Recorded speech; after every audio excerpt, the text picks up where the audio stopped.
افغانی است دیگه. ما کاروبار ما دیگه خوب است در روزهای قرنطین، خب قدر نه به خاطر از این قرنطین شده به مناسبت کوتالا بسته شده نمیتونن دیگه مشتری نمیخرن دیگه. کاروبار ما که هست ما پتی و یار خوزیاتر وقت از مندهی میگیریم و یا که ما زیادتر کل تمام شد نگین و بعد بلا یایش در چی میکنیم در خانه دست کار دست است دیگه.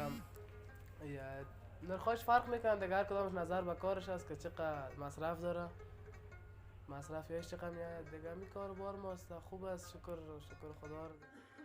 پیران سرخ ماست، پیران جگری ماست که تقریبا دیگه به ما تمامش 6000. باز نظر به نرخ فروشات خود باز ما انصاف دیده به انصافی نمیکنیم دقیق مردم چون چی شده. در پیران مفلی داریم، همچنان کسایی که مثلا مشتری خوش میکنن میبینن پیران مفلی داریم که سرخ است.